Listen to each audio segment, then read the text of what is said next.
ಡಿ.ಕೆ. ಶಿವಕುಮಾರ್ ಎಂಬ ಹೆಸರಿನಾದ ನಾನು ಕಾನೂನು ಮೂಲಕ ಸ್ಥಾಪಿತವಾದ ಭಾರತದ ಸಂವಿಧಾನ ವಿಷಯದಲ್ಲಿ ನಿಜವಾದ ಶ್ರದ್ಧೆ ಮತ್ತು ನಿಷ್ಠೆಯನ್ನು ಹೊಂದಿರುತ್ತೇನೆಂದು ನಾನು ಭಾರತದ ಸಾರ್ವಭೌಮತ್ವವನ್ನು ಮತ್ತು ಅಖಂಡತೆಯನ್ನು ಎತ್ತಿ ಹಿಡಿಯುತ್ತೇನೆಂದು ಮತ್ತು ಕರ್ನಾಟಕ ರಾಜ್ಯದ ಮುಖ್ಯಮಂತ್ರಿಯಾಗಿ ನನ್ನ ಕರ್ತವ್ಯವನ್ನು ಶ್ರದ್ಧಾಪೂರ್ವಕವಾಗಿ ಮತ್ತು ಅಂತಃಕರಣಪೂರ್ವಕವಾಗಿ ನಿರ್ವಹಿಸುತ್ತೇನೆಂದು ಭಯ ಅಥವಾ ಪಕ್ಷಾತೀತವಲ್ಲದೆ ರಾಗ ದ್ವೇಷವಿಲ್ಲದೆ ಎಲ್ಲ ಬಗೆಯ ಜನರಿಗೆ ಸಂವಿಧಾನಕ್ಕೆ ಮತ್ತು ಕಾನೂನಿಗೆ ಅನುಸಾರವಾಗಿ ನ್ಯಾಯಯುತವಾಗಿ ಮಾಡುತ್ತೇನೆಂದು ನನ್ನ ಅಜ್ಜ ಗಂಗಾಧರಜ್ಜನ ಹೆಸರಿನಲ್ಲಿ ಪ್ರಮಾಣ ಮಾಡುತ್ತೇನೆ.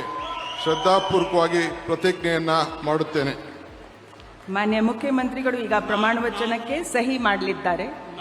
ನಾನು ಡಿ.ಕೆ. ಶಿವಕುಮಾರ್ ಎಂಬ ಹೆಸರಾದ ನಾನು ಕರ್ನಾಟಕ ರಾಜ್ಯದ ಮುಖ್ಯಮಂತ್ರಿಯಾಗಿ ನನ್ನ ಪರ್ಯಾಲೋಚನೆಗೆ ತರಲಾಗುವ ಅಥವಾ ನನಗೆ ತಿಳಿಯದೇ ಬರುವ ಯಾವುದೇ ವಿಷಯವನ್ನು ರಾಜ್ಯದ ಮುಖ್ಯಮಂತ್ರಿಯಾಗಿ ನನ್ನ ಕರ್ತವ್ಯವನ್ನು ಮುಕ್ತ ನಿರ್ವಹಣೆ ಅಗತ್ಯವಾಗುವುದೆಂದು ಸಂದರ್ಭದಲ್ಲಿ ಅಲ್ಲದೆ ಅನಾತ್ಯ ಯಾರೇ ವ್ಯಕ್ತಿಗೆ ಅಥವಾ ವ್ಯಕ್ತಿಗಳಿಗೆ ಪ್ರತ್ಯೇಕವಾಗಿ ಅಥವಾ ಪರೋಕ್ಷವಾಗಿ ತಿಳಿಸುವುದಿಲ್ಲ ಅಥವಾ ಬಹಿರಂಗಪಡಿಸುವುದಿಲ್ಲ ಎಂದು ನನ್ನ ಅಜ್ಜನ ವೀರ ಗಂಗಾಧರ ಅಜ್ಜರ ಹೆಸರಿನಲ್ಲಿ ಪ್ರಮಾಣ ಮಾಡುತ್ತೇನೆ. ಶ್ರದ್ಧಾಪೂರ್ವಕವಾಗಿ ಪ್ರತಿಜ್ಞೆಯನ್ನು ಮಾಡುತ್ತೇನೆ.